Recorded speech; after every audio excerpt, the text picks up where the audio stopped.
Bonjour à tous et bienvenue dans le monde mystérieux de Yon. Aujourd'hui, je vais vous parler de deux encens à avoir à la maison. Je vais vous présenter donc en premier fleur de jasmin et en deuxième temps la sauge blanche.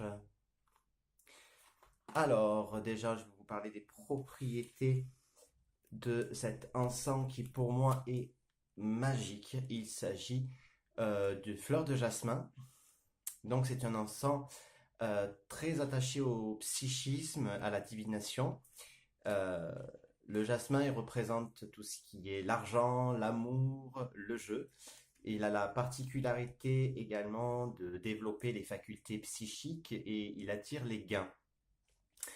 Euh, donc le jasmin développe tout ce qui est faculté, donc je le disais, psychique, il attire l'amour, brûlé comme encens, il aide également au rêve prémonitoire et il protège de l'amour et de l'affection. Voilà. Généralement, moi j'en fais brûler aussi une fois tous les 2 mois à peu près. Euh, voilà, pour tout ce qui est surtout pour les facultés psychiques, ça m'aide moi pour mes dons de clairvoyance. Ensuite, le deuxième que je vais vous parler, c'est de la sauge blanche, qui lui est un très bon purificateur. Ça purifie l'aura, la maison, les objets. Elle éloigne tout ce qui est énergie négative, tout ce qui est les mauvais esprits, mais également aussi les douleurs physiques et les mauvaises humeurs. Moi, généralement, ça, je fais brûler de l'encens, celle-ci, au moins tous les mois.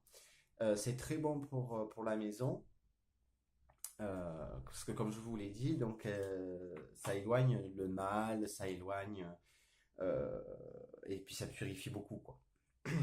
Voilà.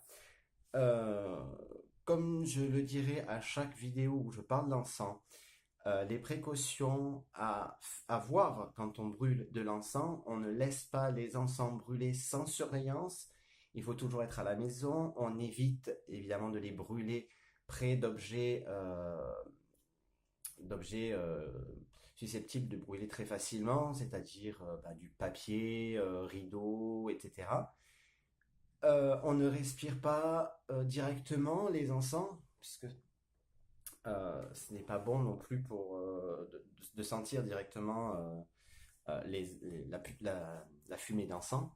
Et évidemment, quand vous faites brûler les bâtonnets, ouvrez toujours, aérez les pièces dans lesquelles vous brûlez ces petits bâtons magiques.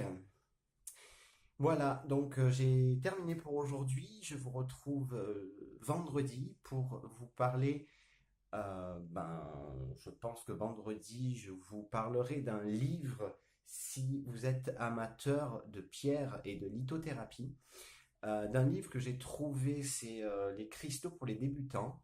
Un très très beau livre, très bien écrit et très bien détaillé. Donc ça, je vous en parlerai vendredi en détail. Sur d'autres vidéos du vendredi, on parlera généralement de tout ce qui est les pierres, mais aussi des livres. On parlera aussi des cartes, parce que je collectionne les cartes de voyance. Je suis moi-même cartomancien, clairvoyant, et je vous raconterai un petit peu tout ça. Voilà. N'hésitez pas à liker la vidéo si vous l'avez aimée, de laisser un petit commentaire, ça fait toujours plaisir, et de vous abonner à ma chaîne si ce n'est pas déjà fait. Je vous fais de gros bisous et à très vite.